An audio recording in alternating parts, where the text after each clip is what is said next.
Vamos abrir o texto sagrado, irmãos? Nós estamos estudando o livro de Jonas, que é um dos profetas menores da Bíblia, e o livro se acha mais para o fim do Antigo Testamento. Se você ainda não sabe como chegar lá, vá ao sumário da sua Bíblia e procure pela página.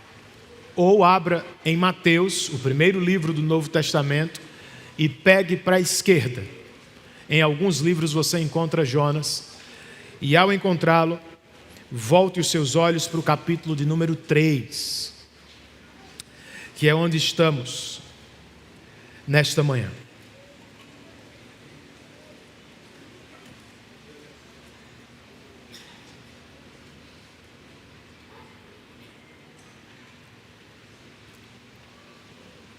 Jonas,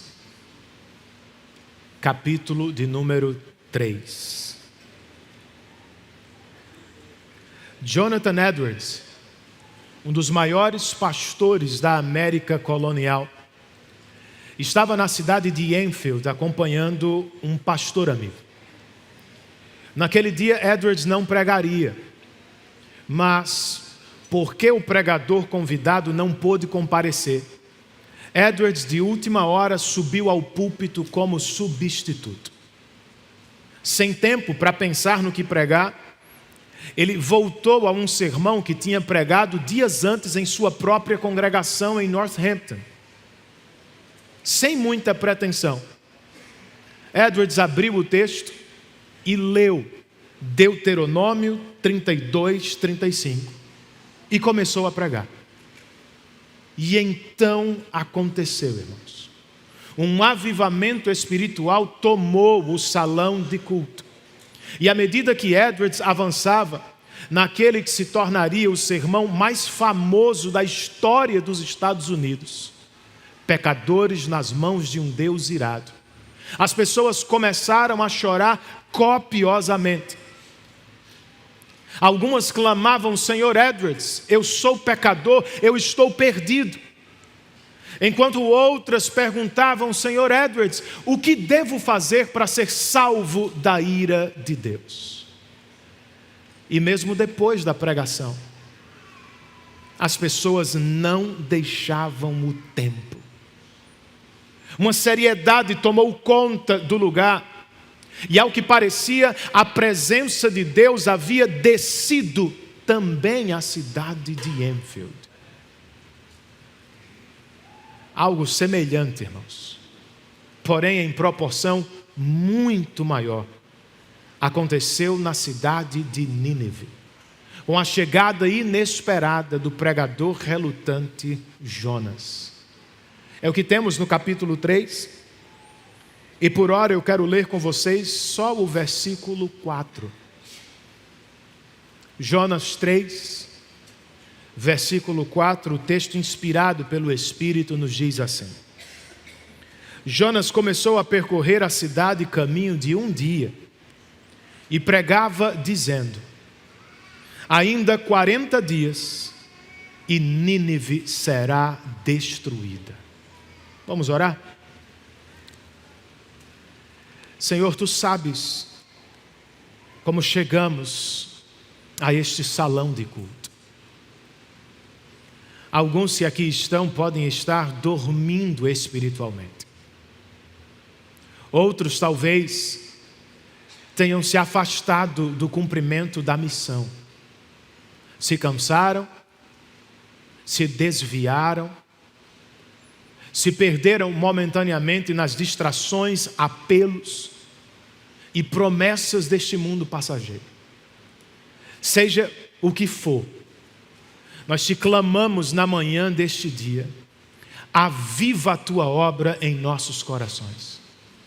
Desperta aqueles que dormem, levanta os que caíram e traga outra vez todos os teus filhos ao engajamento missional com a tua obra. Faz isso por meio da espada do teu Espírito, tua palavra, e nós te daremos toda a honra e glória. Oramos assim em nome de Jesus. Amém.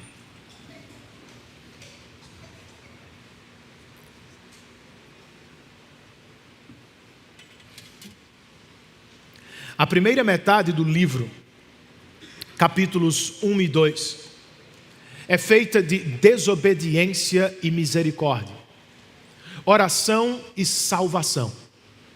Jonas desobedeceu e fugiu de Deus, e Deus teve misericórdia de seu profeta.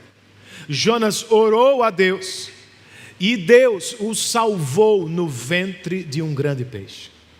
O mesmo padrão continua na segunda metade do livro, capítulos 3 e 4. O que muda é que aqui a misericórdia de Deus se volta de Jonas para os ninivitas. Ou talvez fosse melhor colocar assim: a misericórdia de Deus, por meio da pregação de Jonas, chegou também à grande cidade de Nínive. Foi o que aconteceu lá, e é o que pode acontecer na nossa cidade.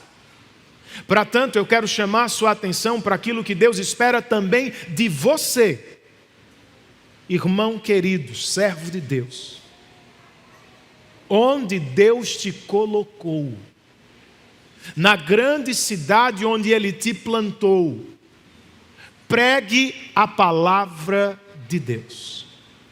Onde quer que Ele te colocou no meio da sociedade, onde Ele tem te dado oportunidades, pregue a palavra de Deus. Pastor, pregar eu como? Em primeiro lugar, pregue só o que recebeu de Deus. Pregue somente o que você recebeu de Deus. No verso 1, o texto bíblico nos diz: a palavra do Senhor veio a Jonas pela segunda vez, dizendo. O verso 1 do capítulo 3 é quase idêntico ao verso 1 do capítulo 1. Nos dois registra-se: a palavra do Senhor veio a Jonas. É como se aqui o autor estivesse rebobinando a fita para os mais velhos, ou nos levando outra vez ao começo do livro. Só que nós não estamos mais no começo do livro. Nós já lemos: Jonas fugiu de Deus, Deus o perseguiu e o salvou.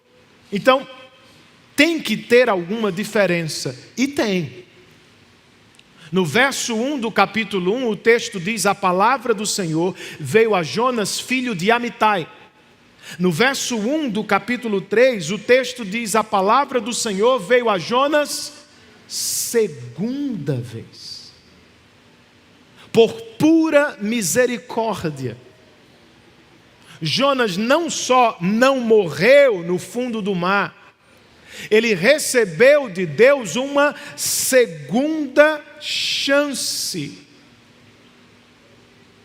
Mas ele ainda tinha que cumprir a ordem do capítulo 1. Se lembra dela? Ela volta a aparecer também no 3, verso 2. A palavra do Senhor disse assim a Jonas: levanta-te, vá à grande cidade de Nínive e pregue contra ela a mensagem que eu lhe darei. A ordem de Deus, vejam, não mudou. O que Deus disse no capítulo 1, Ele repete no capítulo 3. Jonas ainda tem que fazer uma longa viagem, e Jonas ainda tem que pregar a palavra para os moradores cruéis da grande cidade de Nínive. E percebam algo: o profeta não tem liberdade para pregar o que quer. Ele precisa entregar somente aquilo que Deus vai lhe dar. Agora, se a missão e a mensagem não mudaram, o pregador já não é mais o mesmo. Nós lemos versos 3 e 4. Jonas se levantou e desta vez foi a Nínive. segundo a palavra do Senhor. Ora, Nínive era uma cidade muito importante diante de Deus. Eram necessários 3 dias para percorrê-la. Jonas começou a percorrer a cidade caminho de 1 dia e pregava dizendo: ainda 40 dias e Nínive será destruída. Se no capítulo 1 o profeta se levantou para fugir da presença de Deus, no 3 ele se levantou para fazer segundo a palavra de Deus. E mesmo sabendo que Nínive era grande e perigosa, porque ela era importante para Deus, assim que chegou, Jonas começou a pregar a palavra. Ele não se deixou intimidar pela capital militar da Assíria, nem temeu o que os homens podiam fazer a ele. Por quê? Jonas tinha visto o poder de Deus no coração do mar. E o que Jonas pregou, irmãos? Jonas pregou o que recebeu do Senhor. E o que recebeu do Senhor foi ainda 40 dias e Nínive será destruída. Não era uma mensagem fácil de se pregar, tampouco de se ouvir. Ainda assim, no meio dessa mensagem de destruição, havia também um lampejo da esperança da salvação. Destruição no hebraico é Rapak. E Rapak foi o que Deus fez com Sodoma e Gomorra. No entanto, Rapak também pode ser traduzido por transformação, como se lê em Jeremias capítulo 3. A questão a saber é: qual das duas tomará lugar na cidade de Nínive? Nós teremos que esperar para ver. O que não precisa esperar é a nossa pregação. Para começar, queridos, o que devemos pregar na grande cidade onde Deus nos colocou? Deus disse a Jonas: pregue a mensagem que eu lhe darei. Nada de inventar mensagem. Nada de impor às pessoas nossas regras ou preferências. Nada de subtrair do Evangelho para conquistar nossos ouvintes. Em vez disso, como Jonas, nós temos que pregar só o que recebemos de Deus.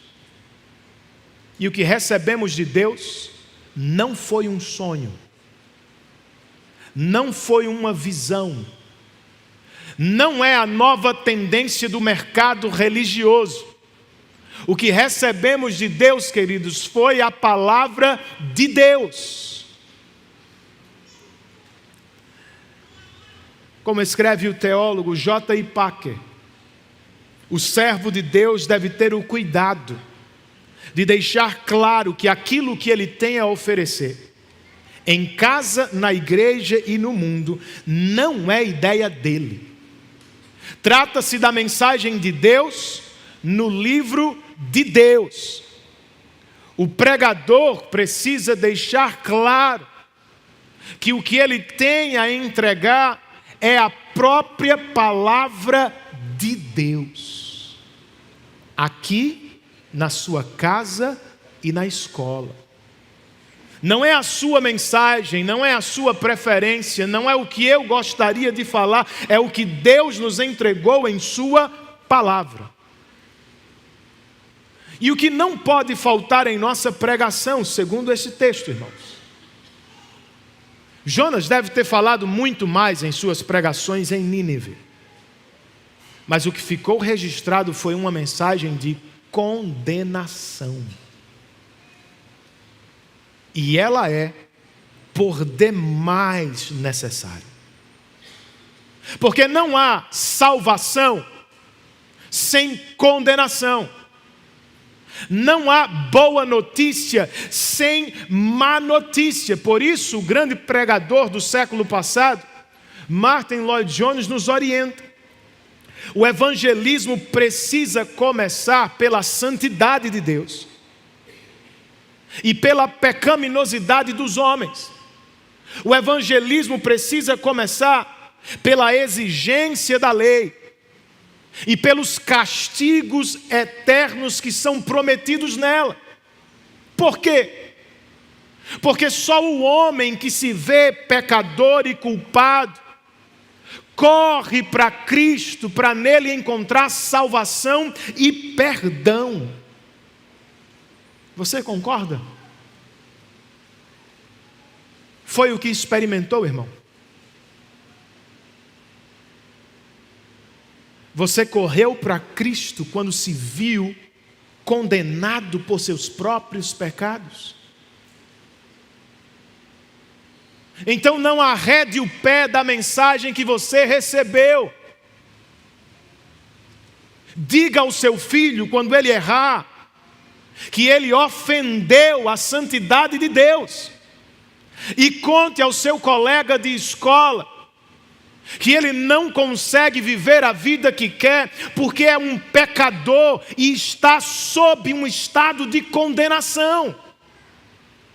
Só depois mostre-lhes o caminho da salvação, Cristo como nosso substituto e o que Ele fez por nós na cruz para nos salvar.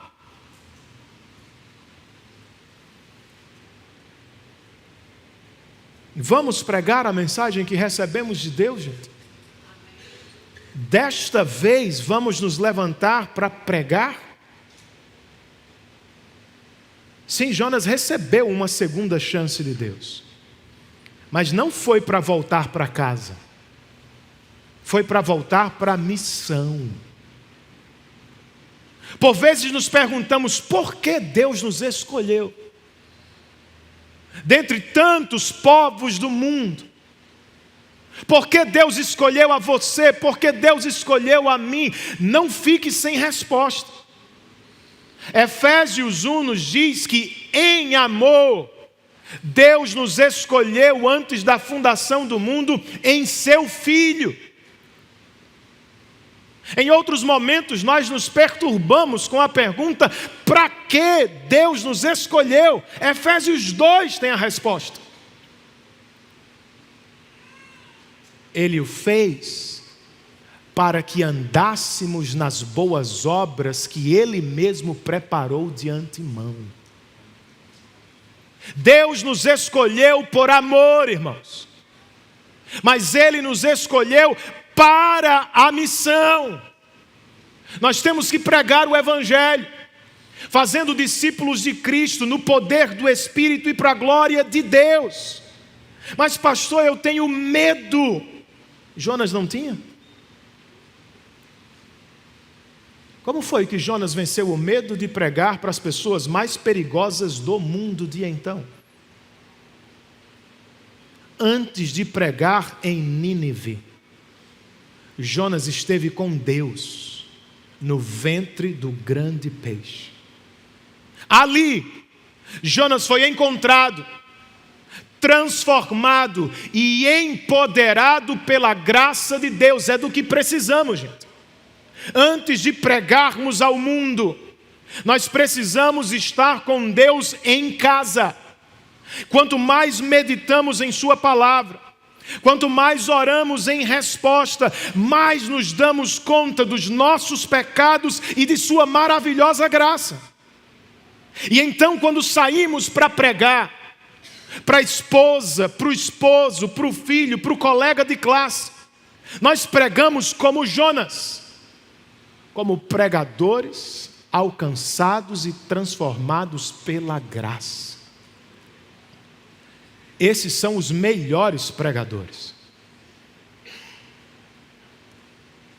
Pregadores que foram alcançados e transformados pela graça no passado. Pregadores que no presente saboreiam e proclamam o Evangelho da graça para a salvação dos perdidos. Eu e vocês precisamos ser saturados com o Evangelho da graça, manhã após manhã. onde Deus te colocou, jovem, onde Deus te colocou, irmão. Pregue a palavra de Deus. Pregue só o que você recebeu dele. Pastor, como pregar? Em segundo lugar, deixe o resultado da pregação com Deus. Pregue o que você recebeu dele e depois confie o resultado de sua pregação a ele. No verso 5, o texto bíblico nos diz: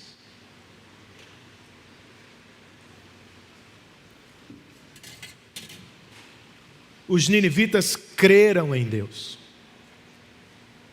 proclamaram um jejum e vestiram roupa feita de pano de saco, desde o maior até o menor. Os ninivitas creram em Deus. Perceba isso. Não creram em Jonas. Creram no Deus de quem Jonas era arauto. Os ninivitas não desprezaram a pregação. Em vez disso, surpreendentemente, os homens mais violentos do mundo ofereceram a Jonas a resposta que Deus espera ver em seu povo. Depois da travessia do Mar Vermelho, Moisés observou e Israel viu o grande poder que o Senhor havia usado contra os egípcios. E então, o povo temeu o Senhor e confiou no Senhor e em Moisés, seu servo. Os ninivitas creram em Deus e por isso proclamaram um jejum e também se vestiram com roupas de pano de saco. Na Bíblia, o jejum serve a diferentes propósitos, um dos quais é este: a expressão pública do arrependimento diante de Deus. Vestir-se com roupa de saco, semelhantemente, simboliza a rejeição dos confortos e prazeres terrenos, momentaneamente, quando se está buscando restauração, perdão e favor divinos. Foi o que aconteceu em Nínive, irmãos. Foi o que fizeram os ninivitas, diz o texto, desde o maior até o menor. Deve ter sido um espetáculo. Do plebeu ao rei, todos creram na palavra de Deus. Todos se arrependeram dos pecados que tinham em suas mãos. A prova está nos versos 6 e 7. Quando o texto continua: quando esta notícia chegou ao rei de Nínive, ele se levantou do seu trono, tirou os trajes reais, cobriu-se de pano de saco e sentou-se sobre cinzas. E mandou proclamar e divulgar em Nínive o seguinte: o rei de Nínive também creu em Deus. Quando a mensagem de Jonas chegou ao seu palácio, ele trocou roupas reais por panos de saco. Ele desceu de seu trono de poder e sentou-se em humilhação sobre cinzas. E ele fez mais: de repente, o rei se tornou um pregador e mandou proclamar uma mensagem por toda a grande cidade de Nínive. Que mensagem foi essa, gente? Versos 7b, 8 e 9. Por mandado do rei e dos seus nobres, ninguém, nem mesmo os animais, bois e ovelhas, pode comer coisa alguma. Não lhes deem pasto, nem deixem que bebam água. Todos devem ser cobertos de pano de saco, tanto as pessoas como os animais. Então clamarão fortemente a Deus e se converterão, cada um do seu mau caminho, e da violência que há nas suas mãos. Quem sabe? Talvez Deus se volte e mude de ideia, e então se afaste do furor da sua ira, para que não pereçamos. Você consegue imaginar a cena? Homens e animais vestidos de pano de saco. Homens e animais sem comer ou beber coisa alguma. Que barulho faziam os animais? O som que vinha dos estábulos servia para intensificar a situação de pobreza espiritual em que estavam os ninivitas. O que o rei esperava era que, sofrendo, seus súditos se voltassem para Deus e clamassem fortemente, como fizeram os marinheiros do capítulo 1 e como fez Jonas no capítulo 2. Mais do que isso, o rei esperava que os ninivitas se convertessem a Deus, dando provas disso, abandonando a violência que estava em suas mãos. E depois, quem sabe, perguntou o rei, talvez Deus se volte e mude de ideia. Deus pode mudar de ideia, gente. Deus pode se arrepender, como outras versões trazem o texto. Vamos discutir a questão em breve. Por agora, o que eu quero que você note é que, como o capitão e os marinheiros do capítulo 1, o rei do capítulo 3 reconhece a liberdade absoluta de Deus. Jejum e oração não podem garantir o perdão. Deus não está sob a obrigação de salvá-los por isso. O rei reconhece. Existe não a obrigação, mas existe aqui a esperança de que Deus terá misericórdia deles, como teve de Jonas no capítulo 2. Será? De novo vamos ter que esperar para ver o desfecho. Por agora, irmãos, o que nos cabe é arrependimento. O que é arrependimento? Arrependimento, biblicamente falando, é se entristecer por causa dos pecados, e não só por causa de suas consequências. Arrepender-se, como fizeram os ninivitas, é reconhecer a própria condição de pobreza espiritual. Não é se entristecer só pelo que se faz, é se entristecer pelo que se é pecador. Arrepender-se, como o rei de Nínive nos ensina aqui, é descer do trono do orgulho e é se humilhar diante da presença de Deus. O pastor Stuart Olliott comenta essa parte do texto dizendo: o rei percebeu que não há portas especiais no céu para reis. Existe apenas uma porta, e você tem que ficar tão pequeno quanto uma criança. Caso contrário, você não poderá entrar por ela. Arrepender-se, como o rei nos ensina aqui, é abandonar o pecado que há em nossas mãos e corações, e é se voltar para Deus, não com meros rituais, não cumprindo uma liturgia somente, mas é voltar-se para Deus com fervor de coração. Certo, Renan, mas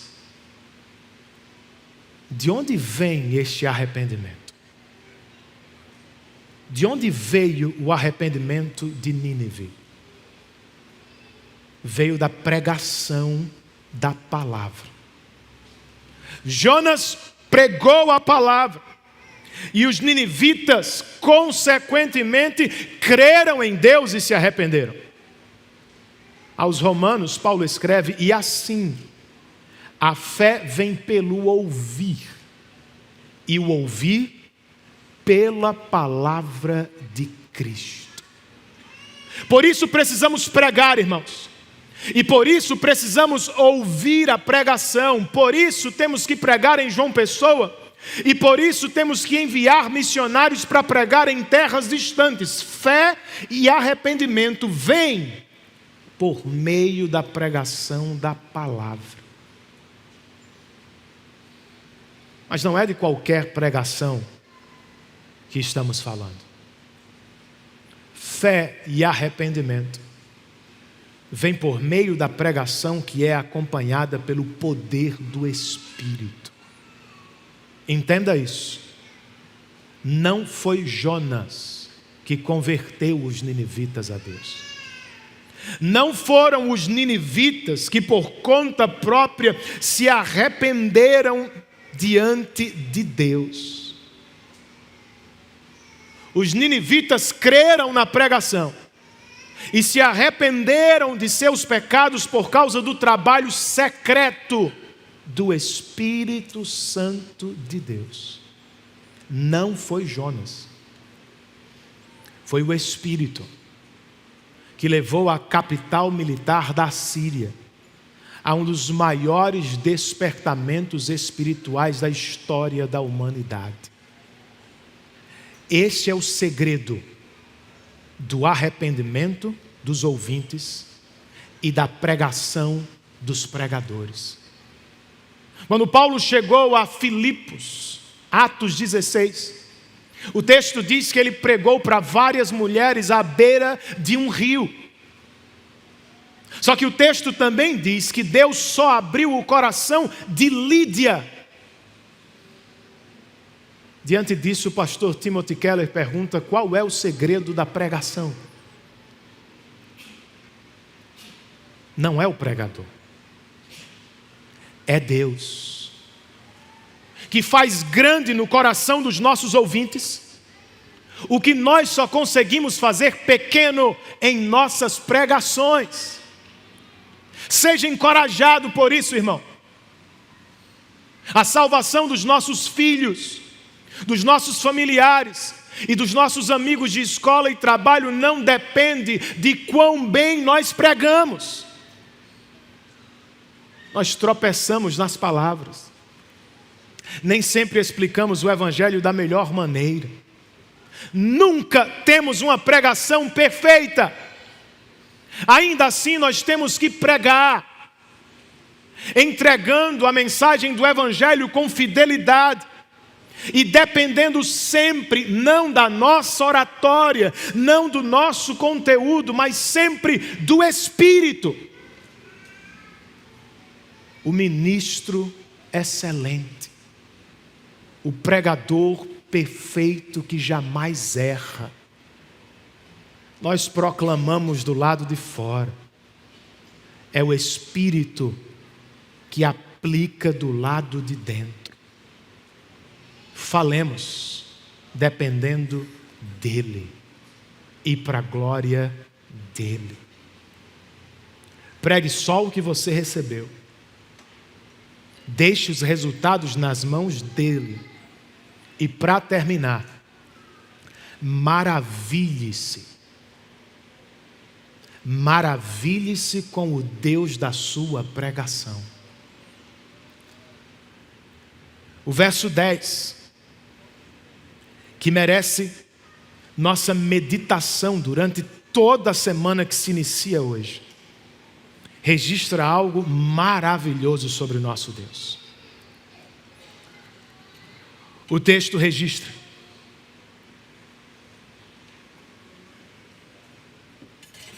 Deus viu o que fizeram, como se converteram do seu mau caminho. E Deus mudou de ideia quanto ao mal que tinha dito que lhes faria, e não o fez.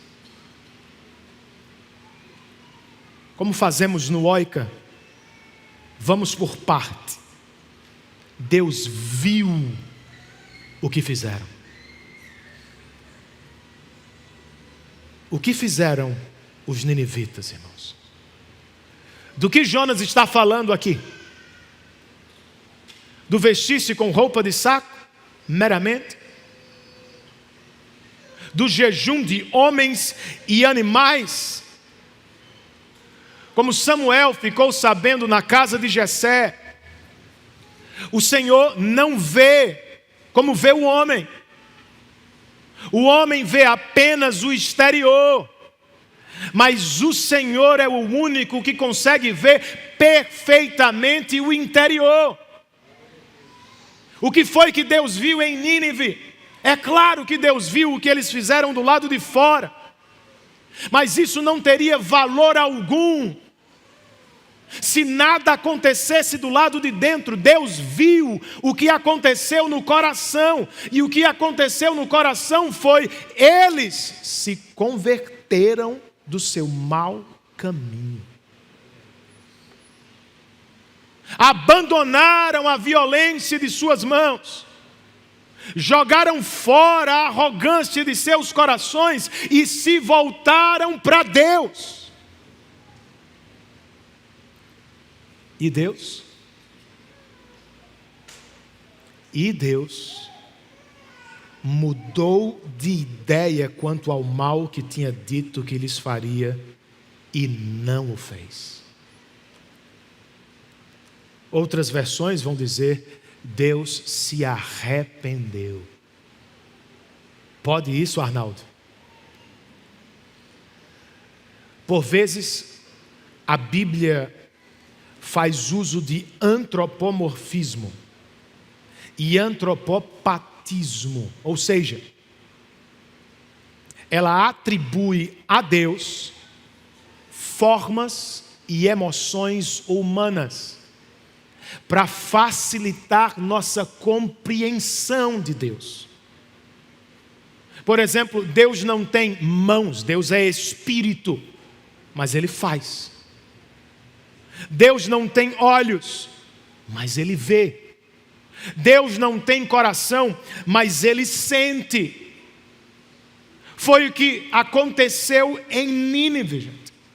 Os ninivitas se converteram do seu caminho e se voltaram para Deus.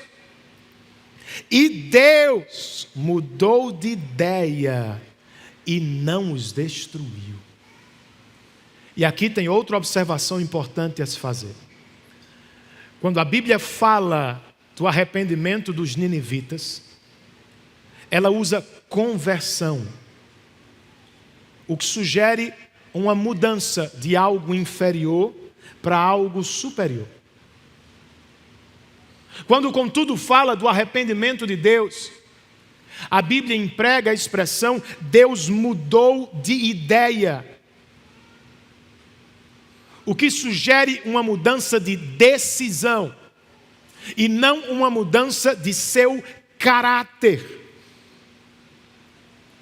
No famoso capítulo de Jeremias, que trata do vaso e do oleiro, o profeta registrou estas palavras de Deus: no momento em que eu falar a respeito de uma nação ou de um reino para o arrancar, derrubar e destruir, se essa nação se converter da maldade contra a qual eu falei, eu também mudarei de ideia a respeito do mal que pensava fazer-lhe.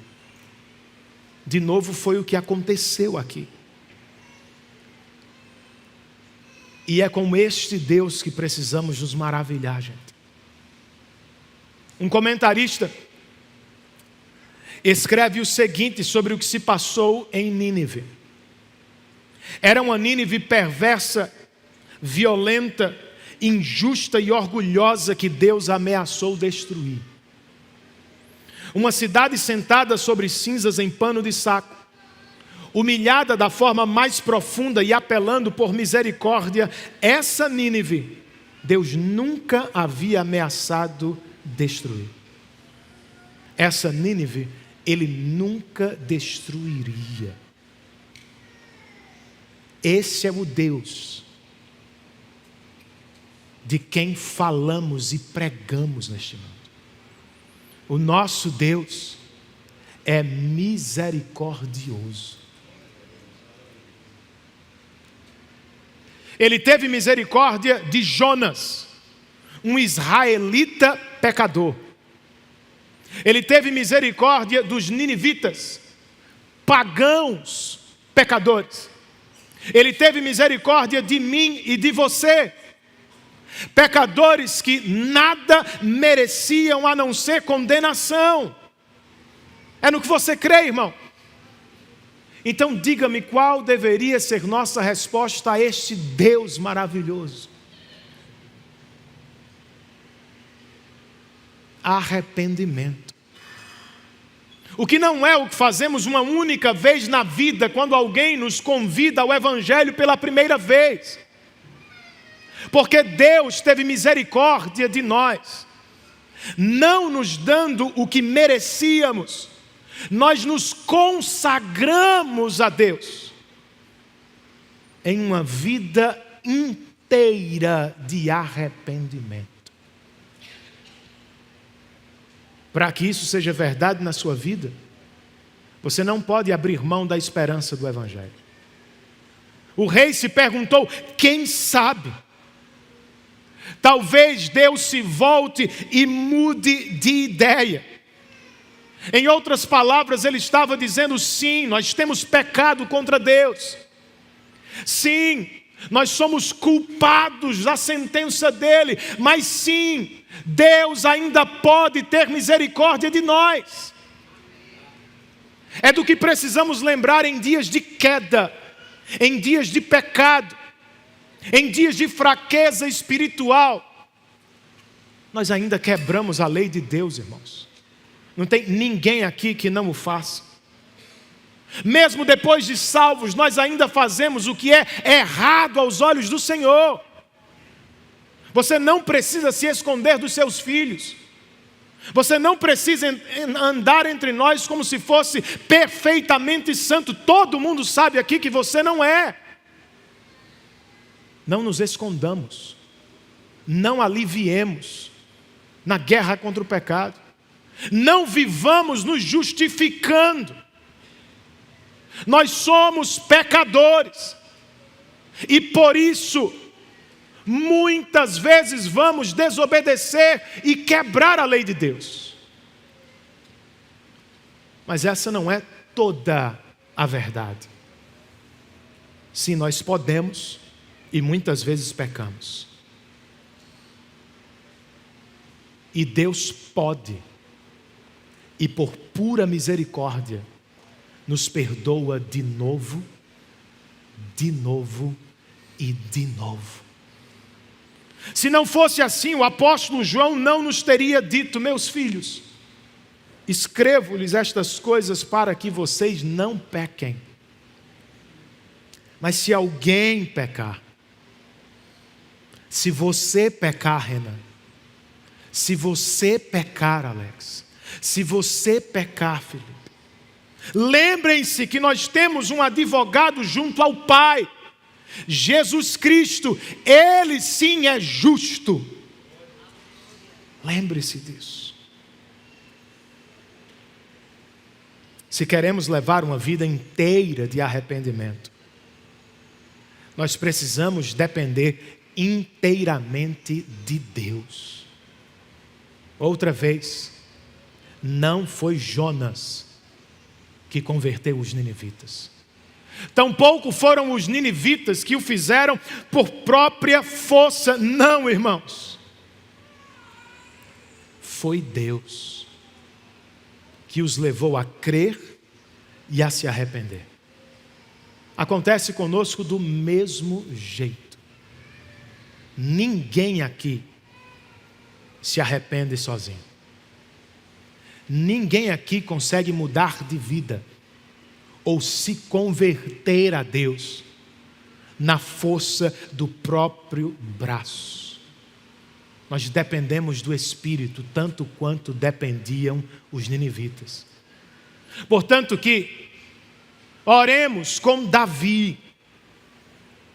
Cria em mim, ó Deus, um coração puro. Cria em mim, eu não tenho. E renova dentro de mim um espírito inabalável. Arrependimento, irmãos, vem de Deus. Santificação vem de Deus.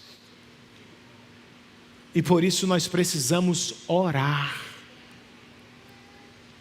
Quer uma tarefa de casa para o seu crescimento espiritual? Faça um balanço dos seus pecados. Não dos pecados do seu cônjuge, dos seus filhos, dos colegas de trabalho. Não, dos seus pecados. Pastor, eu não saberia fazer isso. Bem, abra em Gálatas 5 e pega aquela listinha do apóstolo Paulo. Se você não se encontrar nela é porque morreu e não sabe. Escreve. E depois vai ao Senhor em oração, irmã. Clame ao Senhor por restauração. Chore diante de Deus por verdadeiro arrependimento. Peça-lhe um genuíno avivamento espiritual.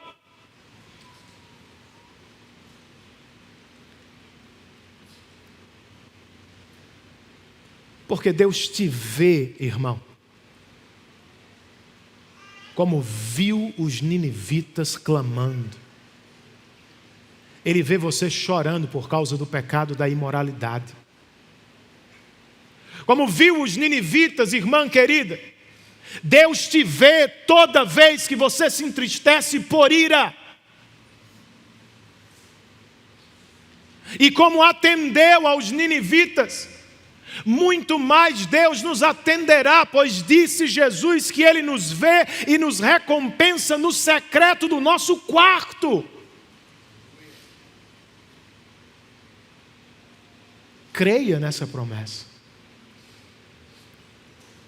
E não se acomode com a vida espiritual que você tem vivido. Pastor, eu gostaria de responder. Mas é que o Senhor não me conhece. Você não sabe da minha vida, não sabe o quão ruim eu sou. E em quantos pecados eu tenho caído. Eu tenho dúvida de que Deus pode me receber e aceitar. Então o que é que a gente diz dos ninivitas arrogantes e cruéis? Como foi que Deus pôde perdoar essa gente? O segredo está naquela expressão. E Deus mudou de ideia. A palavra hebraica aqui é niham.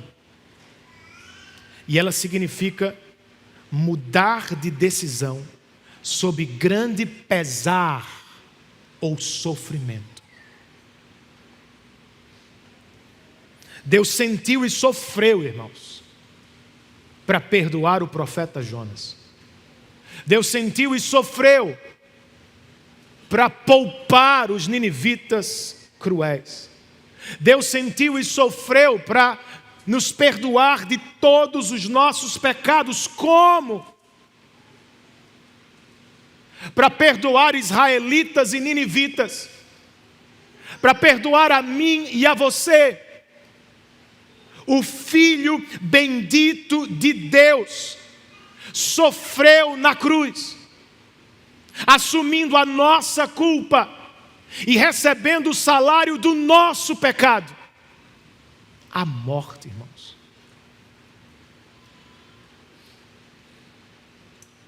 Ele não colocou nossos pecados debaixo do tapete. Ele os assumiu. Pagou por eles com seu sangue. E então rasgou a escrita de dívida que estava sobre nós. É como conta aquela ilustração. O juiz nos condenou por nossos pecados, bateu o martelo no tribunal. Mas antes que a sentença caísse sobre nós, ele se levantou, tirou suas trajes e correu para tomar o nosso lugar. como não crer no que Ele fez? E Ele fez mais. Paupérrimos, quebrados em pecado, sem esperança alguma em nós mesmos, vestidos alguns com pano de saco, outros sem roupa alguma. O Filho de Deus na cruz do Calvário nos vestiu com sua justiça. Você sabe o que é isso, irmão? Sabe o que significa agora? Quando o juiz de toda a terra olha para mim e para você, se estamos em Cristo, Ele diz de nós o que disse dele: eis o meu filho amado, em quem eu tenho prazer. A maravilha desse texto não é Jonas e a sua pregação. A maravilha desse texto não é o arrependimento dos ninivitas e dos animais.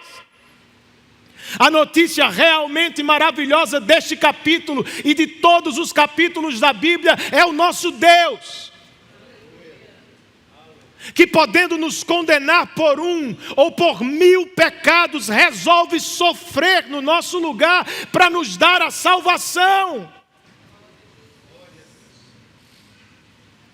Esta é a notícia mais maravilhosa da Bíblia. E da minha e da sua história. E foi com ela que Jonathan Edwards terminou aquele que seria o seu sermão mais famoso. É uma pena que tantos parem nas primeiras páginas deste sermão e por isso critiquem tanto um dos maiores pregadores que já viveu neste mundo. Porque se continuassem, estas pessoas se deparariam com um convite do Evangelho maravilhoso. Depois de pintar a ira de Deus e de colocar os pecadores sob a ira de Deus, ao final de sua pregação, Jonathan Edwards se voltou para a congregação e disse: e agora? Agora vocês têm uma oportunidade extraordinária. Um dia em que Cristo escancarou a porta da misericórdia e está chamando e clamando em alta voz por todos os pobres pecadores que queiram vir. Nós precisamos de mais pregadores como Edwards. E nós precisamos dar ouvidos à pregação de Jonas. Caso contrário, disse Jesus, no juízo os ninivitas se levantarão para condenar as pessoas que não crerão. Porque disse Jesus, os ninivitas creram em Jonas. E aqui está quem é maior do que Jonas. Se o Espírito de Deus estiver chamando você, não endureça o seu coração. Se Ele estiver gerando no seu coração e na sua mente sentimentos, pensamentos sobre Cristo, sobre si,